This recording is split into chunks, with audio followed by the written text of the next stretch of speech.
KPSC exam controller ಮನೆ ಮೇಲೆ ಇಡಿ ದಾಳಿ. ಇಡಿಗೆ ಹೆದರಿ ಬೆಂಗಳೂರು ತೊರೆದ್ರ ಐಎಎಸ್ ಅಧಿಕಾರಿ. ಎಸ್, ಕರ್ನಾಟಕ ಲೋಕಸೇವಾ ಆಯೋಗ ಅಂದರೆ ಕೆಪಿಎಸ್ಸಿ ಇತಿಹಾಸದಲ್ಲೇ ಇದೇ ಮೊದಲ ಬಾರಿಗೆ ಜಾರಿ ನಿರ್ದೇಶನಾಲಯ ದಾಳಿ ನಡೆಸಿದೆ.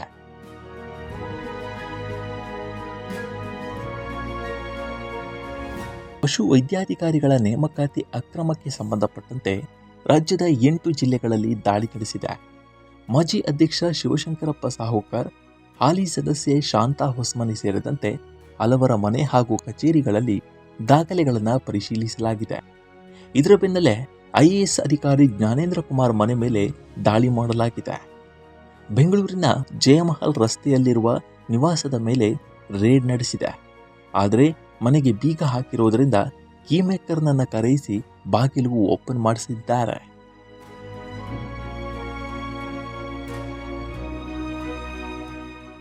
ಮುಂದೆ ಯಾವುದೇ ಆರೋಪಗಳು ಬಾರದಂತೆ ಮುಂಜಾಗ್ರತವಾಗಿ ಇಡಿ, ಸಿಆರ್ಸಿಎಫ್ ಹಾಗೂ ಇಡಿ ಅಧಿಕಾರಿಗಳು ಮನೆಯೊಳಗೆ ಹೋಗುವ ಮುನ್ನ ಎಲ್ಲ ತಪಾಸಣೆ ಒಳಗಾಗಿದ್ದು ಇದನ್ನು ವಿಡಿಯೋ ಮಾಡಿದ್ದಾರೆ.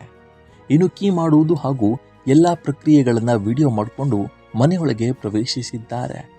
ಮನೆ ಲಾಕ್ ಆಗಿದ್ದರಿಂದ ಸುಮಾರು 3 ಗಂಟೆಗಳಿಂದ ಸತತ ಪ್ರಯತ್ನ ಪಟ್ಟು ಮನೆ ಒಳಗೆ ತೆರಳಿದ್ದಾರೆ.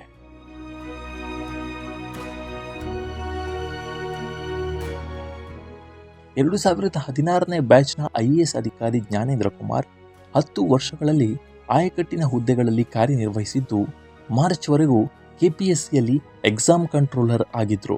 ಅಲ್ಲದೆ ಪಶುವೈದ್ಯಾಧಿಕಾರಿ ಮತ್ತು ಕೆಎಎಸ್ ಪರೀಕ್ಷಾ ಮೇಲ್ವಿಚಾರಕರಾಗಿದ್ದರು. ಹೀಗಾಗಿ ಇಡಿ ಅಧಿಕಾರಿಗಳು 3 ಕಾರುಗಳಲ್ಲಿ ಆಗಮಿಸಿ ಲಾಕ್ ಮುರಿದು ಮನೆ ಪ್ರವೇಶ ಮಾಡಿ ಪರಿಶೀಲನೆಯನ್ನು ನಡೆಸಿದ್ದಾರೆ. ಇಡಿ ದಾಳಿ ಹಿನ್ನೆಲೆಯಲ್ಲಿ ಐಎಎಸ್ ಅಧಿಕಾರಿ ಜ್ಞಾನೇಂದ್ರ ಕುಮಾರ್ ಅವರು ಬೆಂಗಳೂರು ವಿಮಾನ ನಿಲ್ದಾಣದಿಂದ ನಿಗೂಢವಾಗಿ ನಾಪತ್ತೆಯಾಗಿದ್ದರು.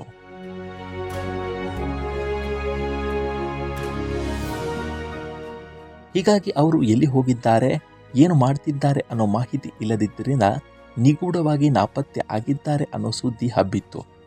ಕೊನೆಗೆ ಈ ಬಗ್ಗೆ ಸ್ವತಃ ಗೃಹ ಸಚಿವ ಪ್ರಿಯಾಂಕ್ ಖರ್ಗೆ ಮಾಹಿತಿ ನೀಡಿದ್ದು ಅವರು ತಮ್ಮ ಉತ್ತರ ಪ್ರದೇಶಕ್ಕೆ ಹೋಗಿದ್ದಾರೆ, ತಂದೆಗೆ ಅನಾರೋಗ್ಯ ಹಿನ್ನೆಲೆಯಲ್ಲಿ ಊರಿಗೆ ತೆರಳಿದ್ದಾರೆ ಅಂತ ಸ್ಪಷ್ಟಪಡಿಸಿದ್ರು. ಇದರ ಬೆನ್ನಲ್ಲೇ ಇದೀಗ ಬೆಂಗಳೂರಿನಲ್ಲಿ ಜ್ಞಾನೇಂದ್ರ ಕುಮಾರ್ ನಿವಾಸದ ಮೇಲೆ ಇಡಿ ದಾಳಿಯಾಗಿದೆ.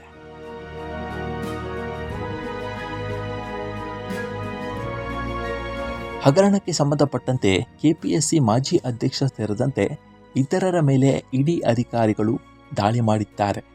ಹೀಗಾಗಿ ತಮ್ಮ ಮನೆ ಮೇಲೂ ದಾಳಿಯಾಗಬಹುದು ಎಂದು ಮುನ್ಸೂಚನೆ ಸಿಗ್ತಾ ಇದ್ದಂತೆ ಜ್ಞಾನೇಂದ್ರ ಕುಮಾರ್ ಬೆಂಗಳೂರು ಬಿಟ್ಟು ಬೇರೆ ಕಡೆಗೆ ತೆರಳಿದ್ದಾರೆ ಅಂತ ಹೇಳಲಾಗ್ತಾ ಇದೆ. ಸದ್ಯ ಇಡಿ ಅಧಿಕಾರಿಗಳು ಪರಿಶೀಲನೆ ನಡೆಸಿದ್ದು ಏನೆಲ್ಲ ದಾಖಲೆಗಳು ಸಿಗಲಿವೆ ಅನ್ನೋದನ್ನ ಕಾದು ನೋಡಬೇಕಾಗಿದೆ. ಒಟ್ಟಾರೆ ಕರ್ನಾಟಕ ಲೋಕಸೇವಾ ಆಯೋಗದಲ್ಲಿ ನಡೆದಿದೆ ಎನ್ನಲಾದ ಬೃಹತ್ ನೇಮಕಾತಿ ಅಕ್ರಮಕ್ಕೆ ಸಂಬಂಧಪಟ್ಟಂತೆ ಜಾರಿ ನಿರ್ದೇಶನಾಲಯ ಭರ್ಜರಿ ಎಂಟ್ರಿ ಕೊಟ್ಟಿದೆ.